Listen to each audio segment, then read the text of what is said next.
the undefeated WBO IBF Featherweight Champion of the world, your Prince Naseem.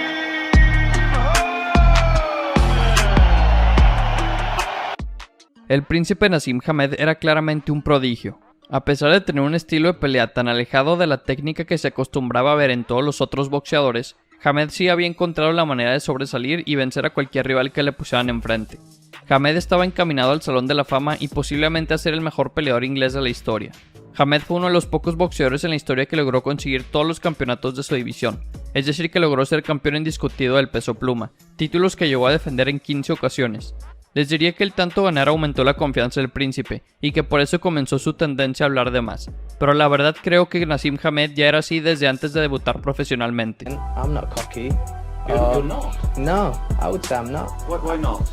I wouldn't say I'm arrogant. End of the day, when they see me in the ring, they see a totally different chap than they see out the ring. Because I'm a totally different. Su personalidad era innegablemente entretenida, su estilo de pelea era tan poco común, tan vistoso y tan agradable de ver que por eso nada más ya era reconocido en todo el mundo. Pero además de su estilo de pelea, Naseem añadía expresiones, burlas, actuaciones arriba y abajo del ring que hacían imposible el no querer verlo pelear. Hamed lo tenía todo, una impresionante habilidad para el boxeo, la fama mundial y más de 40 millones de dólares en el banco. El campeón inglés sentía que era imparable, por eso se le hizo fácil el retar al campeón mundial de peso supergallo, a la leyenda mexicana Marco Antonio Barrera. Basically harder and a better puncher and more dangerous than Barrera and Morales, all of them guys, and they never came to the table except Augie. Damn, I'm looking good. All right. Morales and Barrera will come 2001 when they want it, and when they want it, they'll get knocked out because I want it now. Se habló de la posibilidad de una pelea entre Naseem Hamed y Marco Antonio Barrera durante 2 años. Barrera era un peleador reconocido en todo el mundo, campeón mundial en múltiples ocasiones, y su primera pelea en contra de Eric el Terrible Morales lo habían proyectado a un nuevo nivel a pesar de haber perdido. El público le pedía a Hamed el enfrentarse ya sea a Barrera o a Morales, ya que una victoria sobre cualquiera de ellos dos acercarían al príncipe Naseem a ser reconocido como el mejor peleador inglés de la historia. Hamed ya había sido campeón indiscutido, había barrido con su división, había humillado a múltiples rivales. Lo único que le faltaba a Naseem Hamed era una victoria sobre otra superestrella. El público le pidió un mega combate al príncipe, y el príncipe se los concedió. Naseem Hamed decidió ignorar sus obligaciones de campeón y evitar pelear en contra del retador oficial que era considerado un peleador de menor nivel para poder enfrentarse a Barrera. Entonces, Marco Antonio Barrera tendría que enfrentarse al monstruoso noqueador invicto Naseem Hamed en un peso distinto a lo que él estaba acostumbrado, y además perder su reciente obtenido campeonato del mundo en el peso supergallo. No fue ninguna sorpresa cuando Naseem Hamed fue nombrado favorito para ganar en las apuestas 3-1. Pero el hecho es que Hamed ya llevaba mucho tiempo con su ego por las nubes, y muchos ya pensaban que alguien debía bajarlo a la realidad, mostrarle un poco de humildad al príncipe, y Barrera quería ser quien lo bajara de su pedestal, por lo que aceptó la pelea y todas las condiciones. You definitely step up taking on Marco Antonio Barrera. At what point did you decide you wanted to get in the ring with the best of the best? It's not me that decided that wanted to get in the ring with the best of the best. That's not happening. It's them that decided with me. I offered the fight with Barrera way before he took the fight, and he refused the fight. So you got you mixed up a little bit. You're a little bit confused with that. Them guys stepped up to the table after I offered it them, and when I did offer it them the first time, they refused, and now is the time it's going to happen because he's accepted. I've basically got too much power for that boy, too much speed for that boy, and I'm going to prove it tonight that I am the best featherweight in the whole world. Y después de tantas negociaciones, después de tanto hablar, Marco Antonio Barrera se enfrentó al príncipe Naseem Hamed en Las Vegas, Nevada, en la que fue la primera pelea de pago por evento de Hamed en Estados Unidos. Y con el sonar de la primera campana había llegado la hora de comprobar si todo lo que decía Hamed era realidad o si por primera vez en su vida se había equivocado. Y rápidamente, desde el primer round se notó claramente que el mexicano había subido al ring con un buen plan de pelea. Con su técnica depurada, con un estilo que variaba entre el estilo agresivo usual y un estilo enfocado al contragolpeo, Marco Antonio Barrera encontró éxito en el primer asalto del combate, logrando inutilizar la mano izquierda peligrosa de Hamed para luego rematarlo con un golpe de derecha. Después de ese primer asalto, Hamed se dio cuenta de que la pelea sería complicada, y poco a poco la pelea se tornaba más sucia, más física. Hamed tomó a Barrera del cuello en una ocasión y lo envió al piso junto con él, cosa que enfureció al mexicano, que no se podía permitir perder la calma en ningún momento. Con el paso de los rounds, ambos fueron encontrando éxito en sus ataques. Barrera contragolpeaba y conectaba golpes poderosos a un príncipe que estaba acostumbrado a no recibir demasiado castigo, y Hamed lograba conectar golpes rectos debido a su gran velocidad de manos. La diferencia a lo largo de la pelea es que Barrera aterrizaba golpes constantemente en cada round, y el éxito de Hamed era mucho más esporádico. Sin embargo, todos sabían que Naseem Hamed tenía dinamita en sus manos, y que de un buen golpe podía noquear a un Barrera que recién había subido de peso. Es por esto que el mexicano no se podía permitir desconcentrarse en ningún momento. Naseem probó todo lo que pudo para ganar terreno en el combate. Intentó ser el agresor, intentó contraatacar, hasta cambió su guardia de zurdo ortodoxo, cosa que sí le brindó algo de éxito. Pero ni eso fue suficiente para detener a Marco Antonio Barrera en la que parecía ser la mejor pelea de su vida. En el último round, Barrera le devolvió el favor a Hamed y lo tomó igual que como Hamed lo había tomado al inicio del combate. Pero en vez de enviarlo al suelo, Barrera lo empujó y lo estrelló en contra de la esquina, por lo que el referí le quitó un punto en las tarjetas de los jueces. Pero aún con esa deducción de puntos, los 3 jueces le otorgaron la victoria al campeón mexicano, y por ende le dieron su primer derrota al príncipe Naseem Hamed.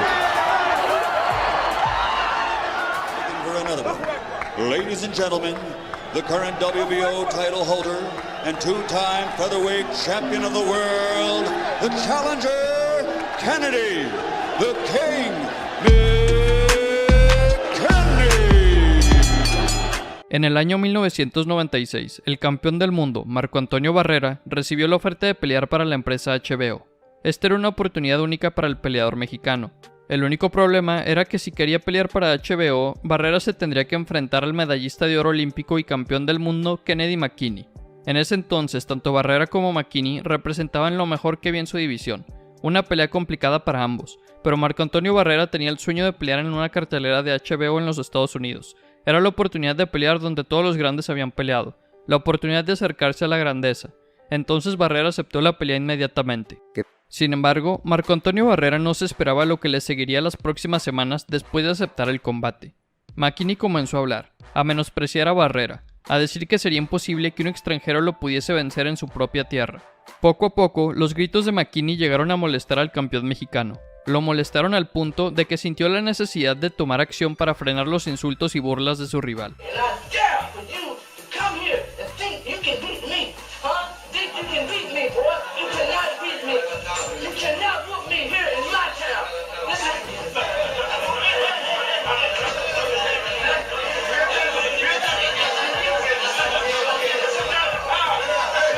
McKinney, les platico porque me dicen, ¿pero qué te decía? Pues no sé, no hablaba inglés, pero pues me gritaba y me señalaba, pues no sé, me está faltando al respeto, ¿no? Entonces yo lo veía que me gritaba, que tú, y no sé qué dice. Volteé a ver a mi promotor, pues es que ya te demanda, ya todo es demanda, y me dice, si quieres chingarlo, chingalo, yo me aviento la demanda. Que me levanto. Después de esa conferencia de prensa, todo el mundo esperaba con ansias ver ese combate. Y por fin, en febrero de 1996, Marco Antonio Barrera subió al ring a enfrentarse al hablador de Kennedy McKinney. Y debido a las ganas que ya se traían desde la conferencia de prensa, no hubo ningún round de estudio en el combate. Desde el primer minuto de la pelea, ambos salieron con todo, ambos en búsqueda del knockout. Sin embargo, rápidamente nos dimos cuenta de que Barrera había encontrado más éxito en el combate. A lo largo de toda la pelea, el peleador mexicano lastimaba de manera constante a un McKinney que parecía no poder lidiar con la velocidad y la agresividad de Barrera. Y por fin, en el octavo round, Barrera mandó al estadounidense al suelo con un golpe de poder bien conectado después de haber mermado la condición física de McKinney a lo largo de todo el combate.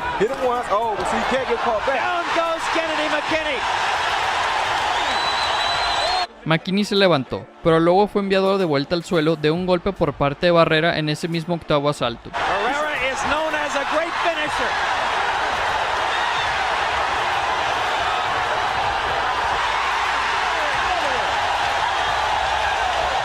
McKinney se volvió a parar y logró sobrevivir ese octavo round. Sin embargo, Barrera ya había encontrado la forma de lastimarlo, por lo que solo fue cuestión de tiempo antes de que McKinney visitara la lona una vez más en el noveno round del combate.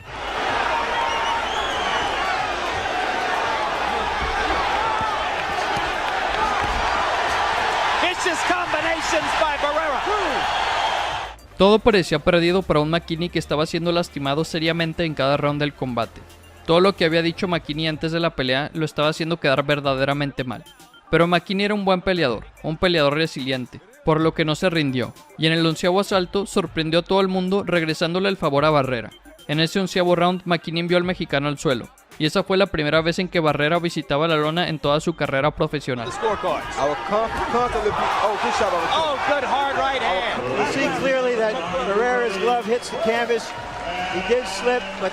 A pesar de haber visitado la lona, Marco Antonio Barrera ya tenía la pelea más que ganada, solo quedaba el 12º asalto. Barrera pudo haber escogido llevársela tranquilo ese último round para ganar claramente en las tarjetas de los jueces, pero el mexicano había visitado el suelo por primera vez en su vida. Barrera no podía dejar las cosas así. Barrera no podía dejar que McKinney se llevara ese gusto de haberlo tumbado sin más. Entonces, en ese 12º asalto, Marco Antonio Barrera salió a demoler los restos que quedaban de McKinney. En ese 12º round, Barrera envió a McKinney al suelo en 2 ocasiones, para dejarle muy en claro al estadounidense que el que mandaba era él.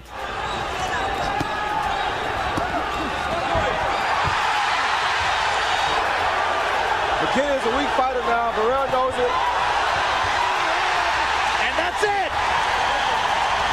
A fitting end to a great...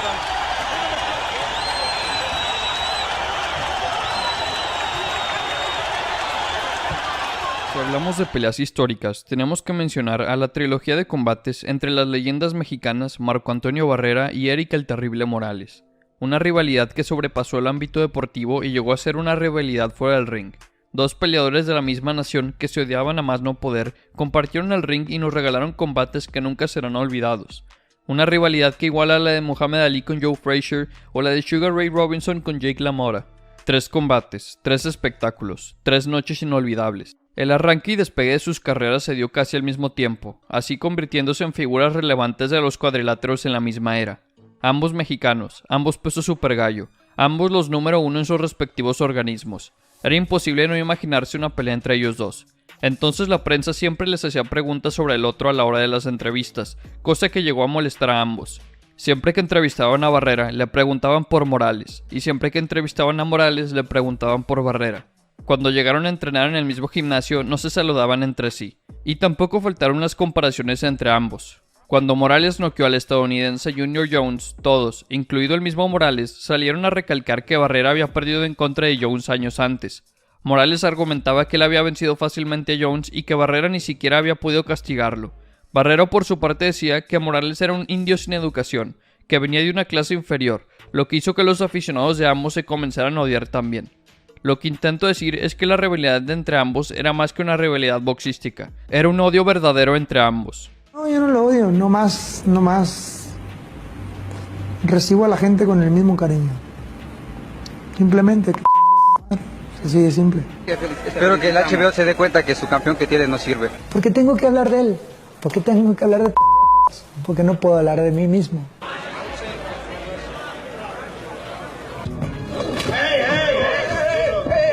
Su primera pelea, el 19 de febrero del 2000 en Las Vegas, Nevada, fue una manifestación de la época.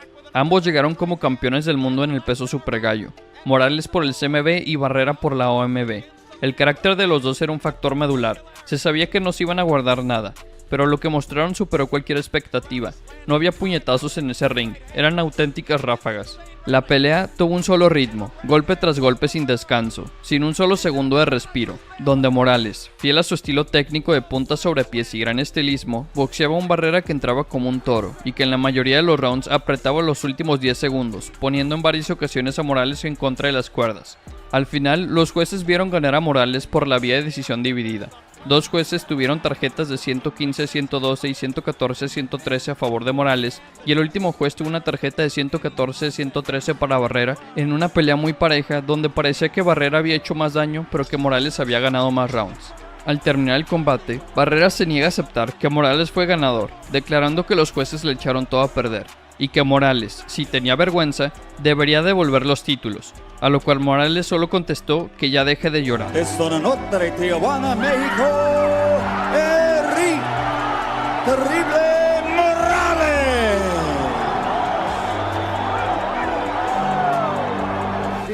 tu pensamiento y lo que tú sientes sobre la decisión. No sé, la verdad que hay que hacer en Las Vegas para poder ganar.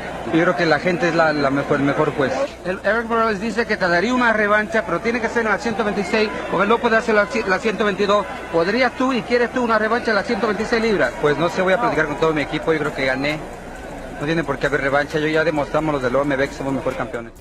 Por un tiempo no se habló de la revancha, hasta que Barrera consiguió la que en lo particular sería la mejor victoria de su carrera el día 7 de abril del 2001, cuando derrotaría de forma contundente a uno de los mejores peleadores libra por libra del momento, al invicto y talentoso Naseem Hamed en el MGM Grand de Las Vegas, Nevada, para conseguir así una fama internacional instantánea. Fue así que se empezó a cocinar la revancha con Morales, pero ahora en las 126 libras, donde Morales era el campeón indiscutido y aún seguía imbatido. La pelea llegó el 22 de junio del 2002 en el MGM Grand de Las Vegas, Nevada, ante un lleno total que esperaba con ansias ver de nuevo a los dos mexicanos intercambiar metralla. El odio entre ellos para ese entonces les brotaba a flor de piel, no se podían ver ni en pintura. Cada uno aprovechaba cualquier entrevista o pregunta para despotricar sobre el otro. Barrera llamaba a Morales un miserable indio que no sabía ni leer y que de 10 palabras que decía 9 eran groserías, que no tenía ni la más mínima educación. Por otra parte, Morales lo atacaba llamándolo distintas groserías, diciendo que por todo lloraba y que era un afeminado al pintarse el cabello con rayitos. El punto de odio más alto llegó en una conferencia previa a la pelea, donde en el cara a cara, Barrera se le acerca demasiado a Morales y lo reta a insultarlo otra vez, a lo cual Morales responde con un insulto. Y ahí fue cuando de repente Barrera le suelta un gancho de derecha directo a la mandíbula, a lo que Morales responde con un 1-2 de inmediato sin llegar a lastimar a Barrera, para volver aquello a un manicomio donde los equipos de aficionados de ambos se querían arrancar las cabezas. Después de tanto hablar y después de tantos enfrentamientos y caras a cara, por fin comenzó el combate. Morales empezó la pelea con un jab punzante, contragolpeando muy bien a Barrera, que parecían acomodarse en la pelea. Como de costumbre, los intercambios eran feroces. Un Morales con rápidas combinaciones y un Barrera con golpes sólidos que llegaban de lleno a la humanidad de Morales, al cual pasar el quinto round se le empezó a inflamar el ojo derecho. La pelea vuelve a irse a la decisión, pero esta vez la suerte le sonreía a Barrera, con una decisión unánime a su favor, 115-113, 115-113 y 116-112. Y una vez más empezó la controversia, ya que en esta ocasión mucha gente había visto ganar a Eric Morales.